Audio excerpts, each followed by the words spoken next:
तो जो अभी एंटी इनकम्बेंसी की बात चल रही थी, तो निश्चित रूप से प्रदेश में जो भाजपा सरकार है उसकी एंटी इनकम्बेंसी। मुझे तो बहुत सी महिलाओं को फायदा दिख रहा है। अभी जो गैस सिलेंडर का भी चल रहा है उसमें भी 50% तो समझ में आ रहा है। कहीं ना कहीं भाजपा कमबैक करते दिख रही है। लग तो रही है। वो वहाँ के लोग फटे हाल, बदहाल, विकास की गति में मध्य प्रदेश सबसे पीछा, भारत में सबसे पीछे। क्या विकास है? साफ से बात करता है कि नियम धर्म से चलने वालों को मिलते हैं छल और जुल्म सितम वालों को चिंतक मिलते फल ही फल। सरकारी संरक्षण चोरों की ठोर हो गई। मैं हूँ दीपक शर्मा, आप सभी का एमपी तक की चौपाल में स्वागत है। आज हम पन्ना के पत्रकारों के बीच में हैं जो दिशा और दशा दोनों के बारे में जानते हैं अच्छी तरीके से। भोपाल से लेकर पन्ना तक क्या राजनीतिक परिदृश्य है, इस पर चर्चा करेंगे। तो सबसे पहले हम चलते हैं वरिष्ठ पत्रकार राकेश शर्मा के पास में। राकेश जी, क्या एंटी इनकम्बेंसी की लहर कहीं पर दिख रही है आपको? निश्चित रूप से दिख रही है। प्रदेश की जनता लगातार भाजपा के शासनकाल से परेशान हो, इस बार बदलाव के मूड में भी है। इसके साथ ही जिस प्रकार से विकास होना चाहिए वो नहीं हो रहा है और आगे अभी बीजेपी ने लगभग 80 सीटें घोषित कर दी हैं। कांग्रेस पार्टी की अभी सीटें घोषित नहीं हुई हैं, जिसकी सीटें घोषित होने के बाद परिदृश्य सामने आएगा कि आगे क्या होने वाला है। एंटी इनकम्बेंसी की बात चल रही है, क्या लग रहा है दुर्गे जी आपको? भाजपा की एंटी इनकम्बेंसी नहीं है। पत्रकारों की जहाँ तक बात करें तो भारतीय जनता पार्टी ने पत्रकारों के लिए बहुत कुछ किया है। बहुत हाल ही में सभी आपको जानकारी होगी, मीडिया सेंटर का उद्घाटन कर रही है और अधिमान्य पत्रकार सबसे ज़्यादा भाजपा के शासनकाल में हुए। और भाजपा विकास के दम पे जो वोट मांग रही, जहाँ तक मैं पत्रकार होने के नाते मैं कह रहा हूँ, विकास के नाम पर जो वोट मांग रहे, विकास के नाम पर भाजपा को वोट मिलेगा और इस बार भी भाजपा की सरकार पुनः स्थापित होगी। भाजपा की सरकार पुनः स्थापित होने की बात हमारे पत्रकार साथी कर रहे हैं। क्या देख रहे हैं आप पन्ना की क्या स्थिति है? देखिए दीपक जी, राजनीति के हालात लगातार बदल रहे हैं।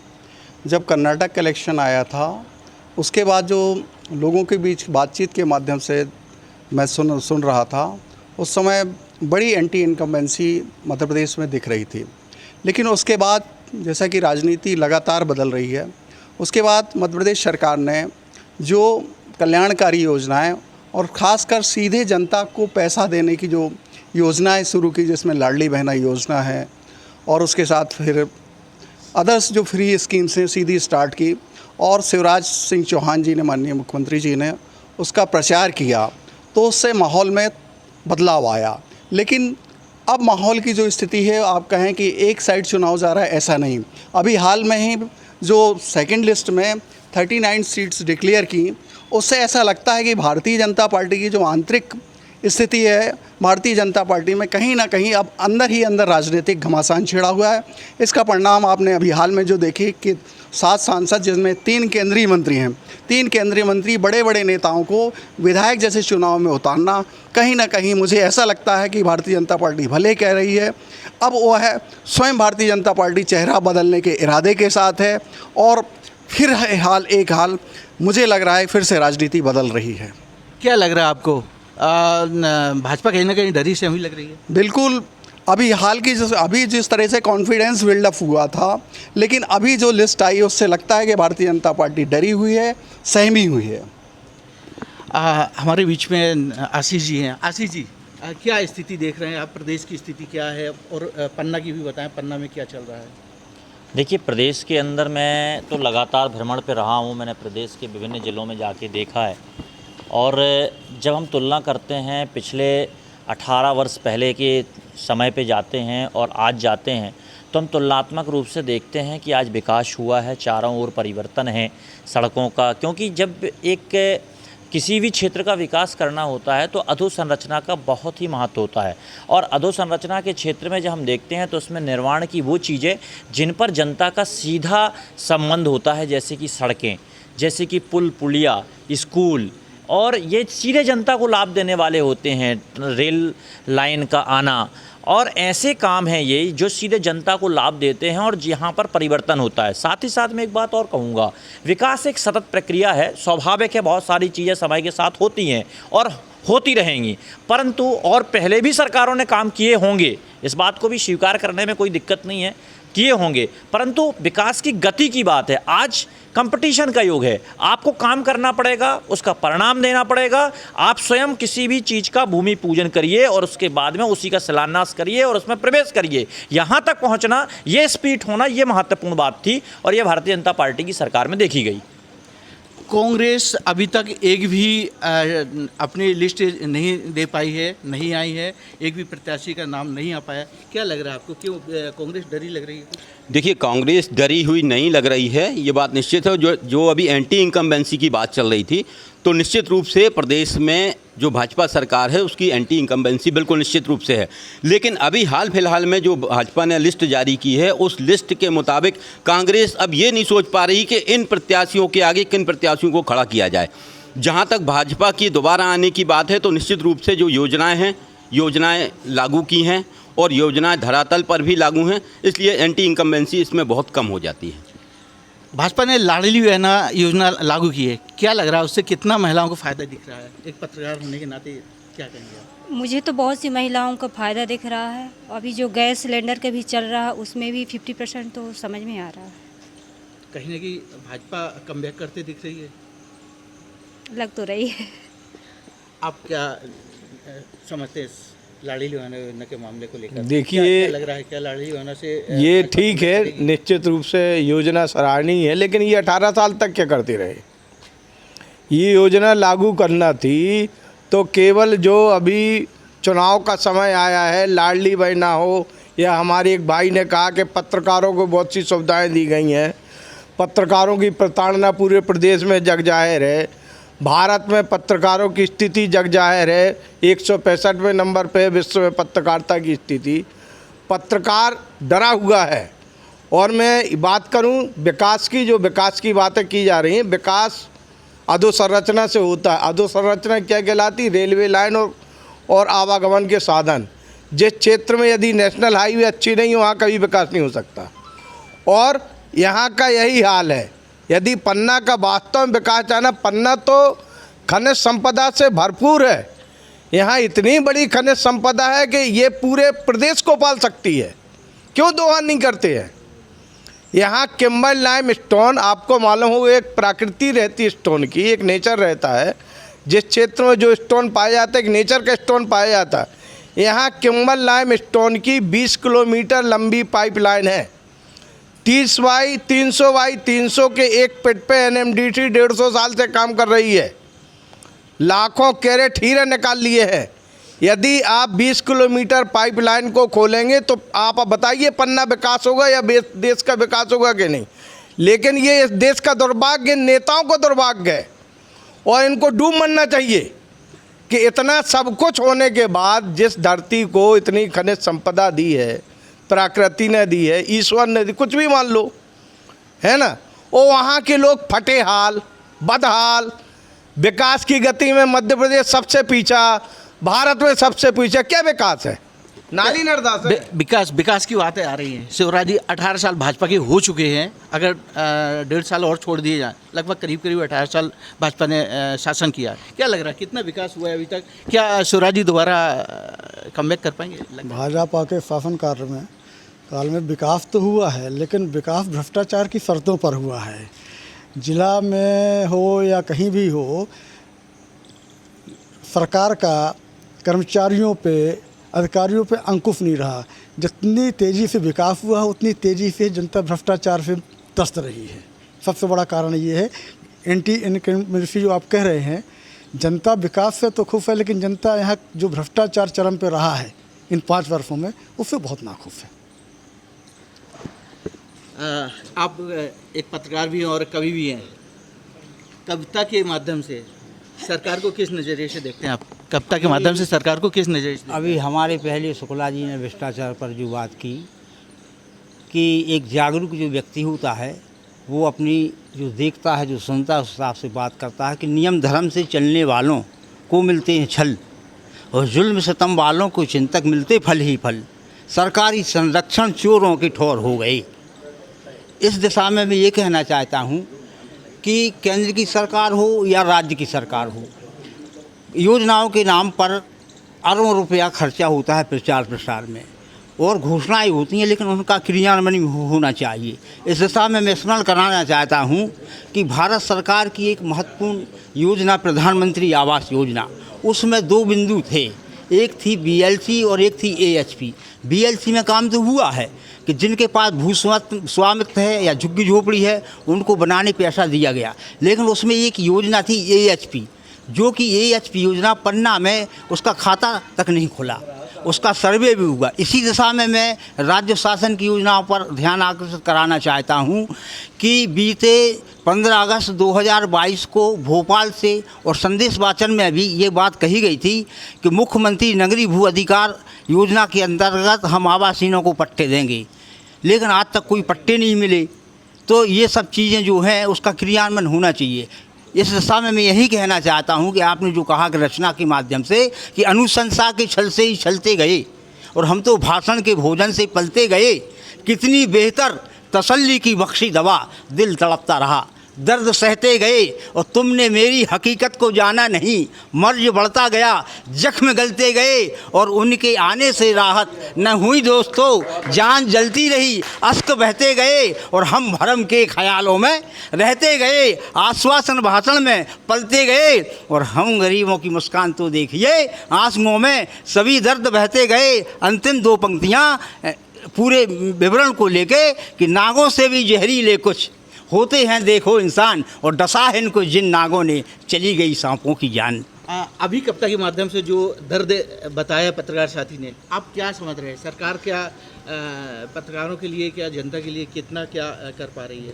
नहीं, जनता के लिए कर पा रही है। जैसे आपने बताया कि जो 18 साल में किया, जैसे लाडली लक्ष्मी बहना है, लाडली लक्ष्मी बहना यही अगर कुछ साल पहले कर देते तो जनता ये क्वेश्चन ना कर पाती। बाकी विकास है, रोड भी बनी है, गांव जो जाने के साधन नहीं थे तो रोड तैयार हो गई हैं, लाइट की व्यवस्था भी अच्छी है, बाकी विकास है।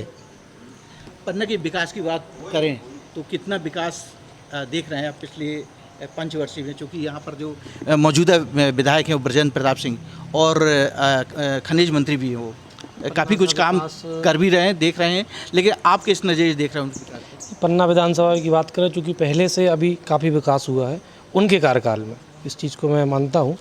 आप अजयगढ़ साइड जाएं, वहाँ पे देखें, जो अपने यहाँ कभी लग नहीं रहा था कि हो पाएगा, लेकिन पन्ना विधानसभा में उनके द्वारा जो कार्य किया गया वो सराहनीय है, नो डाउट। आशीष जी, ये माना जा रहा है कि भाजपा ने 3 सूचियाँ जारी कर दी, उसमें 7 सांसदों को भी मैदान में उतार दिया, लेकिन जो आने वाली 4थी सूची है उसमें भी कुछ और सांसद, यहाँ तक कि प्रदेश अध्यक्ष का भी नाम पन्ना से और पवई से चल रहा है। क्या लग रहा है आपको? देखिए, अभी और भी सूचियां आएंगी और सूचियों में कई चेहरे बदलेंगे, इसमें कोई संदेह की बात नहीं, क्योंकि भारतीय जनता पार्टी है, हम नए लोगों को भी मौका देते हैं अपने पुराने कार्यकर्ता में, जिसमें हम योग्यता देखते हैं कि कौन कहां से जीत सकता है, क्योंकि चुनाव जीतने के लिए होता है और चुनाव जीतने के लिए हमें ऐसा लगता है कि हमारा यह कार्यकर्ता इस सीट पर उतर के जीत सकता है, तो हम उसे लड़ाएंगे। और भारतीय जनता पार्टी में कोई भी कार्यकर्ता हो, चाहे वह राष्ट्रीय अध्यक्ष भी हों, सबसे पहले वो कार्यकर्ता ही हैं और कार्यकर्ता की हैसियत से वो चुनाव लड़ते हैं। और अभी जो हमने निर्णय लिया कि इतने सांसदों को उतारा है मैदान में, तो ये भारतीय जनता पार्टी की राष्ट्रीय नेतृत्व का निर्णय है। और राष्ट्रीय मैं आपको बता दूं कि यहाँ पर कोई पार्टी की बात नहीं हो रही है, केवल एक पत्रकारिता, एज ए पत्रकार होने के नाते बात रखी है। निश्चित तौर पे जब आप स्वतंत्र पत्रकार हैं, जब निश्चित तौर पे ये मैंने देखा है कि राष्ट्रीय स्तर पे हो या प्रदेश स्तर पे हो, तो जहाँ पर भी कोई भी राजनीतिक पार्टी होगी तो उसका एक ही मूल रहता है कि हम चुनाव में जीतें, तो स्वाभाविक है कि वो अपने जीतने वाले प्रत्याशियों को उतारती है। तिवारी जी, प्रदेश से निकलकर अब अपने ज़िले की ओर आते हैं, पन्ना। सीएम साहब ने आए, यहाँ पर कई दौरे हुए, अभी भी दौरे उनके लगातार चल रहे हैं, पन्ना भी आने वाले हैं, फिर से आने वाले। क्या लग रहा है आपको, कितना विकास हुआ पन्ना में और कितनी घोषणाएं वो करके गए, उनमें से कितनी पूरी हो पाई? दीपक जी, जैसा कि आप भी जानते हैं कि जो मुख्य जो समस्याएं होती हैं वो शिक्षा, स्वास्थ्य और रोज़गार। तो पहले रोज़गार की बात करूंगा। यहाँ का जिला प्रशासन, यहाँ के जनप्रतिनिधि हमेशा ही नकारते रहे हैं कि यहाँ से पलायन नहीं हो रहा है। बीच पहले कई जानकारियाँ ली, लेकिन जब कोविड इस ज़िले में कोविड आया तो कोविड में जब प्रशासन ने खुद आंकड़ा जुटाया बाहर से आने वालों का, तो यहाँ 1,50,000 लोग थे जो उनके आंकड़े में वापस लौटे। तो निश्चित तौर पर हम इस बात से पुष्टि करते हैं, दावे के साथ कह सकते हैं, अब आधिकारिक आंकड़े में है कि यहाँ से 2011 के अनुसार से 10,16,520 यहाँ इस ज़िले की पॉपुलेशन है, उसमें 1.5 लाख लोगों का इस ज़िले से पलायन हो जाता है। उनके साथ बच्चे भी जाते हैं। तो जाते क्यों हैं? रोज़गार इस ज़िले की सबसे बड़ी समस्या रही है। तो रोज़गार की समस्या के बाद में अभी हाल में ही मुख्यमंत्री सीखो कमाओ योजना, लोगों को ही रोज़गार देने की, वो भी 8 से 10 हज़ार रुपये का रोज़गार देने की बात आई, मात्र 400। तो हम आप समझ सकते हैं कि पन्ना ज़िले में रोज़गार से यहाँ का युवा, यहाँ का किसान, यहाँ का मज़दूर रोज़गार से पीड़ित है। और वह भी तब जब हमने 1984 से यहाँ तक लगातार भारतीय जनता पार्टी से सांसद चुने जाते रहे। पिछले 18 साल से भारतीय जनता पार्टी की सरकार है, और यहाँ पर यदि एक टर्म्स इस बीच में छोड़ दिया जाए, 2 टर्म्स छोड़ दिए जाएँ, तो भारतीय जनता पार्टी को इस ज़िले की जनता, इस विधानसभा क्षेत्र की जनता अपार प्रेम देती है। मैं स्वास्थ्य की बात करूँगा। मुझे ऐसा लगता है कि 1.5 दशक पहले जो पन्ना ज़िले की स्वास्थ्य की स्थिति थी, इससे कहीं बेहतर थी। भले ही मतलब हॉस्पिटल में कमरे बढ़ गए हैं, लेकिन आप हॉस्पिटल में दवाओं की सुविधा देखेंगे। मैं स्वयं गया हूँ, आपको बताएं, मेडिसिन लिखी तो खांसी की दवा और गैस की दवा भी नहीं, गैस की दवा भी अस्पताल में कई बार नहीं मिलती। तो हम ऐसे कैसे कहें जब इस तरह से ज़िले की स्वास्थ्य की स्थिति है, इतना बड़ा ज़िला है। अब मेडिकल कॉलेज की बात कर रहे हैं, मेडिकल कॉलेज की बात कर रहे हैं। मेडिकल कॉलेज की बात करने से क्या होगा जब आप स्वास्थ्य का बेसिक स्ट्रक्चर, डॉक्टर नहीं दे पा रहे हैं, चिकित्सक नहीं दे पा रहे हैं, पैरामेडिकल स्टाफ नहीं है, जांच करने, एक्सरे, मतलब जैसे सोनोग्राफी मशीन लगी है या जो मशीनें लगी हैं उसके लिए टेक्नीशियन नहीं है, तो हम ऐसे हेल्थ की बात कैसे करेंगे? आप आज ज़िले के प्राइमरी हेल्थ सेंटर को देख लीजिए। प्राइमरी हेल्थ सेंटर की हालत बहुत ख़राब। अधिकांश प्राइमरी हेल्थ सेंटर और सब हेल्थ सेंटर की जो स्थिति है उप स्वास्थ्य केंद्रों की, वहाँ 1-2 चिकित्सक ही मिलते हैं, जबकि कम से 20 चिकित्सक होने चाहिए। सब हेल्थ सेंटर, उप स्वास्थ्य केंद्र की स्थिति गाँव में जाके देख लीजिए तो आपको 50% उप स्वास्थ्य केंद्रों में ताले लटकते हैं। तो ऐसे चाहे जिला स्तर से बात कर लीजिए, चाहे ग्रामीण स्तर से बात कर लीजिए, स्वास्थ्य के मामले में ज़िले की स्थिति, मैं निश्चित तौर पर कहूँगा, कुछ कमरों या कुछ 1-2 स्ट्रक्चर बना देने से विकास नहीं होगा।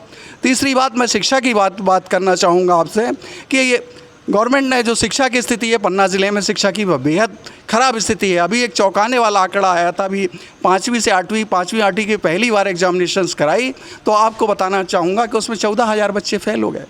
वो 14,000 बच्चे फेल क्या हुए? स्कूल में परीक्षा देने के ना पहुंचने वाले बच्चों की संख्या 9,000 बच्चे रहे। मतलब 5वीं 8वीं की परीक्षा में परीक्षा देने जब 9,000 बच्चे इस ज़िले के नहीं जा पा रहे हैं, तो क्या शिक्षा की बात कहूँगा। अभी हाल में CM हेल्पलाइन बहुप्रचारित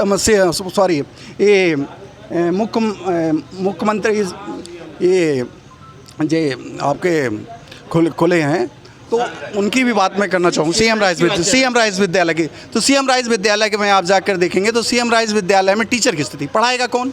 शिक्षक पढ़ाएगा। लेकिन CM राइस विद्यालय की स्थिति में भी देखिए कि आपको 50% टीचर्स वहाँ पर नहीं हैं।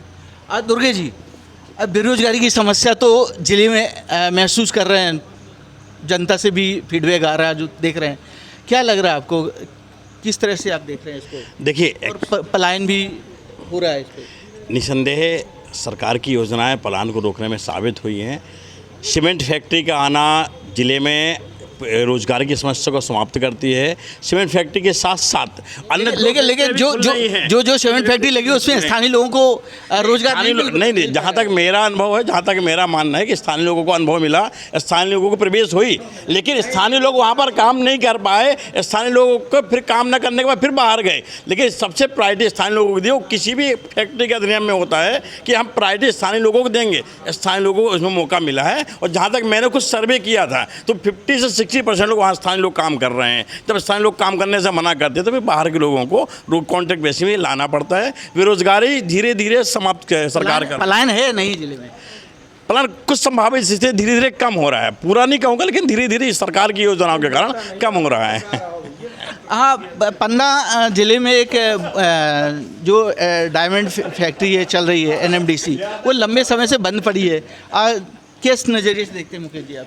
देखिए, पन्ना में जो खनिज संपदा है, निश्चित रूप से अपार भंडार है खनिज संपदा का। और जहाँ तक है NMDC की बात, तो NMDC जो नेशनल मिनरल डेवलपमेंट कॉरपोरेशन की कंपनी है, इसका जो कॉन्टैक्ट है अभी बीच में रुक गया था और इसकी प्रोसेस अभी चालू है, हो सकता है कि आगे आने वाले समय में स्टार्ट हो जाए। दूसरी बात है, सबसे बड़ा जो ज़िले का मुद्दा है वो है भ्रष्टाचार का मुद्दा।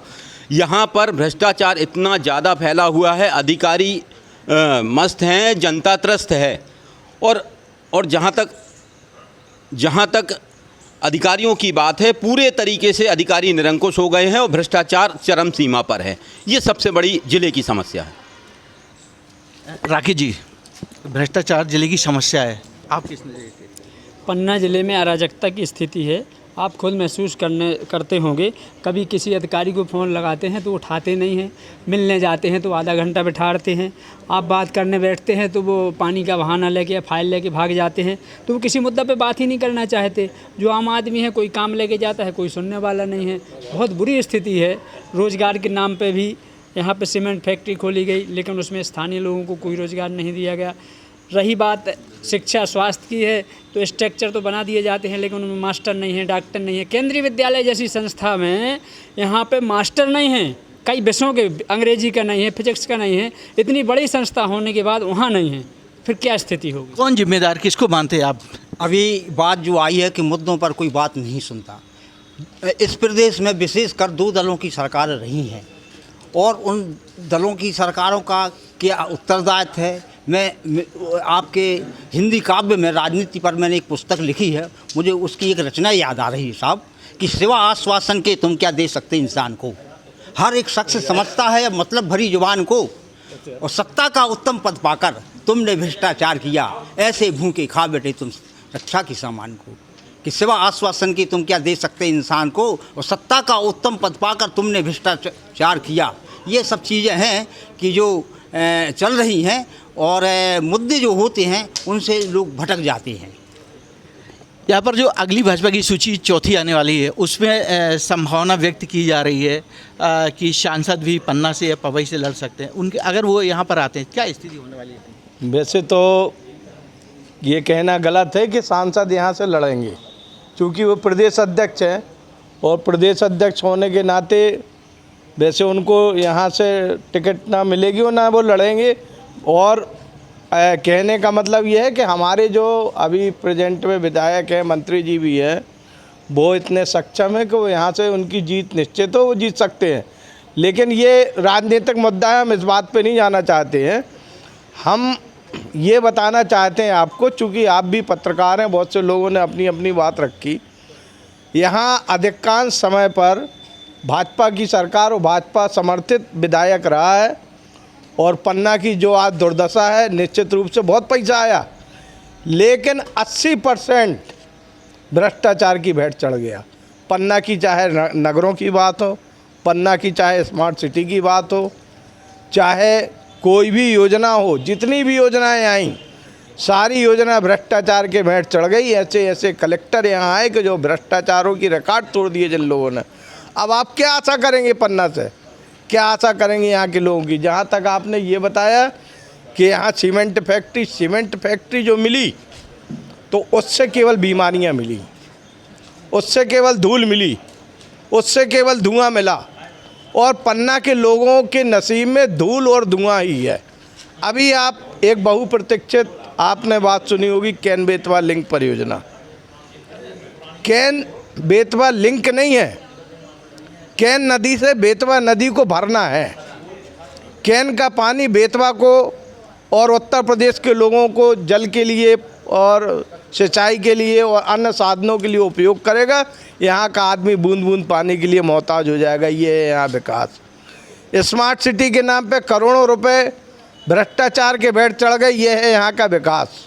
कोई भी होगा, कभी पन्ना में जब तक लोगों के अंदर जनता जागृत नहीं होगी, तब तक उस ज़िले का विकास नहीं हो सकता।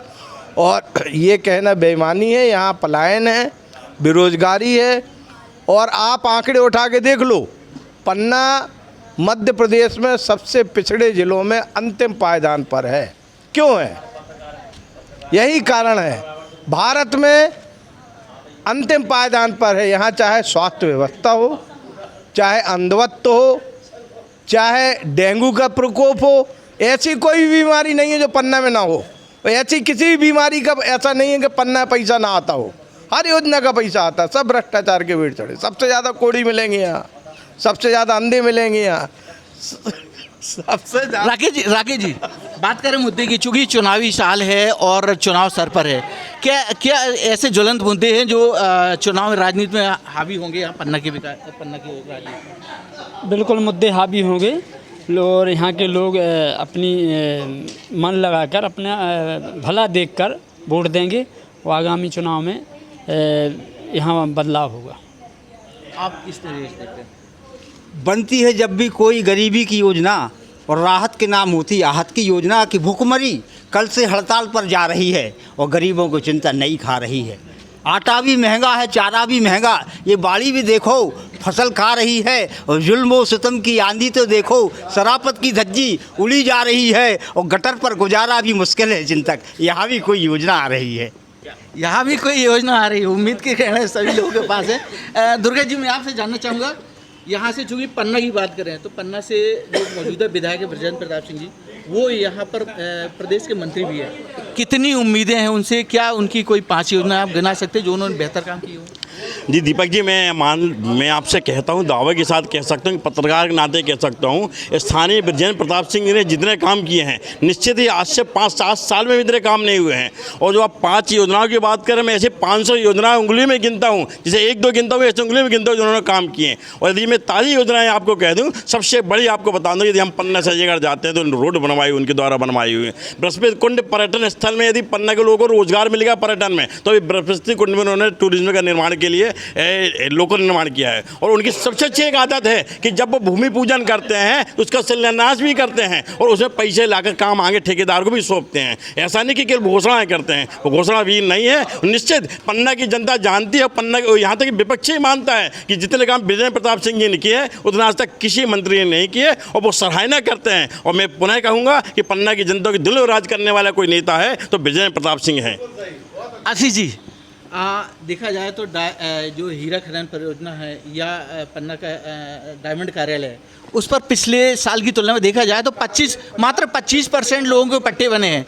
जो रोजगार की मूलक चीज़ें थी वो कहीं विलुप्त होती जा रही हैं, पट्टे नहीं बने।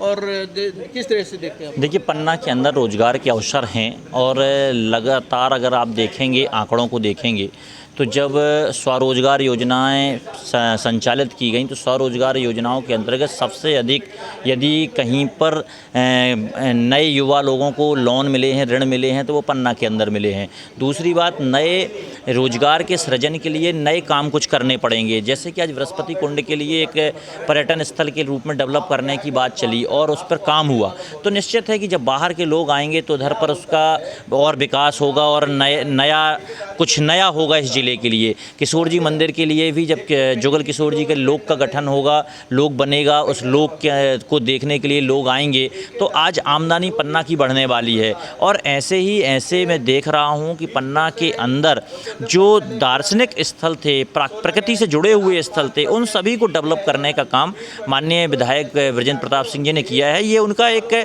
सराहनीय प्रयास है। परंतु मैं पन्ना के लोगों से एक बात और भी कहूँगा कि हम अपने स्वरोजगार को पैदा करने के लिए हम सबको भी काम करना पड़ेगा, क्योंकि रोजगार वास्तव में हमारी कुशलता से आता है। तो मैं तो लोगों से अपील करता हूं कि वो भी काम करना सीखें, नई नई चीज़ों को डेवलप करें, अपनी जो अंदर की क्षमता है उस क्षमता का विकास करें और वो अपनी गुणवत्ता के आधार पर सीखने का प्रयास करें कि हम कितना अच्छा यहाँ के लिए कर सकते हैं। संतोष जी, ये देखा जा रहा है कि चूँकि चुनावी साल है और कांग्रेस ने अभी तक टिकट की घोषणा नहीं करी है, क्या लग रहा है आपको? टिकट क्यों नहीं दे पा रहे हैं? क्या इंतजार कर रहे हैं कि कांग्रेस की सारी टिकटें बढ़ जाए तब कांग्रेस? देखिए क्या हुआ कि भारतीय जनता पार्टी ने जैसे ही 39 सीट्स डिक्लेयर की, उसके बाद भारतीय जनता पार्टी में जो विरोध शुरू हुआ टिकट को लेकर, भारतीय जनता पार्टी के कई नेताओं ने पार्टी छोड़ी। इसके बाद कांग्रेस पार्टी जो पहले टिकट देने के इरादे में थे, उसने एक स्टैंड बनाया कि हम इसको पूरा देखें और देखने के बाद इंतज़ार करें, क्योंकि कार्यकर्ताओं को भी संतुलित करना है। इसलिए कांग्रेस पार्टी मुझे वेट एंड सी की देखने की इंतज़ार लग रही है। और जैसे कि अभी हाल में ही उनके सीपी मित्तल जी उन्होंने कहा कि इस हफ्ते उनकी पहली सूची जारी होगी और जल्दी ही अब चुनाव की रण तैयार हो चुका है। दीपक जी अभी विकास की बात कर रहे थे, तो मैं ये कहना चाहूँगा कि पन्ना में पिछले 5 साल के दौरान जो विकास के लिए राजनीतिक दृष्टि से सबसे बड़ा अवसर प्राप्त हुआ, सबसे बड़े अवसर के रूप में थे यहाँ से माननीय विष्णुदत्त जी शर्मा, जो इस क्षेत्र से सांसद हैं, भारतीय जनता पार्टी के प्रदेश अध्यक्ष हैं और उनको एक बड़ा राजनीतिक कदकाठी वाला प्रभावशील नेता माना जाता है। लेकिन जैसा कि आपको सर्वविदित है कि पन्ना ज़िले में व्यक्तिगत तौर से उनकी एक उपलब्धि मतलब सांसद की एक उपलब्धि है, बड़े नेता की एक उपलब्धि के तौर पे कहते हैं, तो एक ऐसी उपलब्धि जिसे इस ज़िले के लोग कहें, उनकी पार्टी के नेता ना कहें, इस ज़िले के लोग कहें, एक सिंगल उनकी व्यक्तिगत उपलब्धि एक सांसद के रूप में, एक बड़े नेता के रूप में उपलब्धि नहीं रही। दूसरी बात, अभी हाल में मैं देख रहा हूँ कि आप विकास कार्य के बाद में देख रहे हैं डायमंड पार्क या जो टूरिज़्म के हैं, ये पिछले 3 महीने से उद्घाटन देख रहे हैं। कल मैं एक उद्घाटन देख रहा था कि यहाँ एक मेला स्टार्ट हुआ है 29 तारीख से, स्वसहायता दीदियों का 3 दिवसीय मेला। तो उसका उद्घाटन कैसे हुआ साहब? 29 तारीख को जो है उसका एक फीता कलेक्टर साहब ने काटा, उद्घाटन शुरू हो गया कि उसकी भी फोटोग्राफ्स है।